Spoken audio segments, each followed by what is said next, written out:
कानपुर के एक कार्यक्रम में प्रदर्शनी का आयोजन किया गया। प्रदर्शनी की खास बात यह है कि यहां पर पीएम मोदी की जीवनी को दर्शाया गया, साथ ही उनके कुशल कार्यों को भी दिखाया गया, जिसमें अंतरिक्ष अन्वेषण और तकनीकी नेतृत्व, हमारी विरासत का जश्न, महिलाओं का स्वास्थ्य,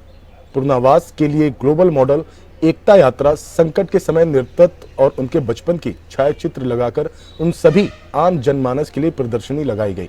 इस अवसर पर सांसद रमेश अवस्थी ने पीएम मोदी को शुभकामनाएं देते हुए कहा कि जब से मोदी पीएम बने हैं, उन्होंने भारत की दिशा और दशा को बदलने का काम किया है। आज भारत का सम्मान और गौरव हर देश में देखा जा सकता है। इस मौके पर डीएम जितेंद्र प्रताप सिंह ने कहा कि इस प्रदर्शनी में सभी शहरवासियों को जरूर आना चाहिए, जो कि पूरी तरह से निःशुल्क है।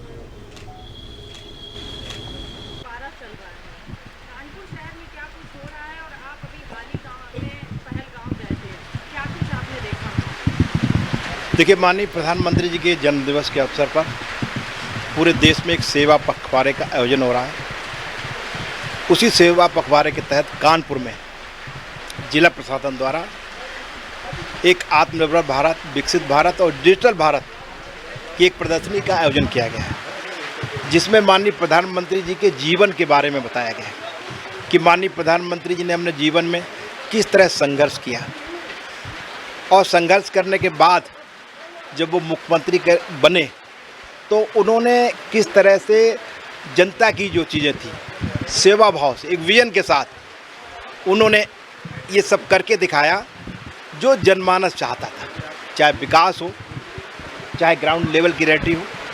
उस पर माननीय प्रधानमंत्री के बारे में पूरा उनके जीवन के बारे में, चाहे वो उस समय की रथ यात्रा के बारे में हो, चाहे कृषि के बारे में हो, किस तरह से कृषि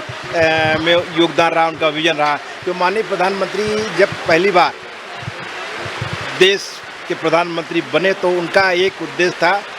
कि वो महिला सशक्तिकरण, कृषि पे जोर था, गरीबों के लिए जोर था और युवाओं के लिए जोर था। तो इन तमाम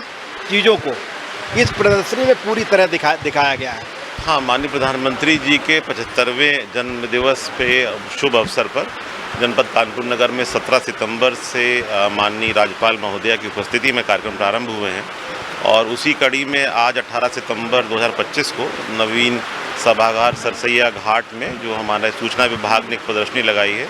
जिसमें भारत के यशस्वी प्रधानमंत्री जी की जीवन यात्रा का परिचय दिया है और उनके नेतृत्व में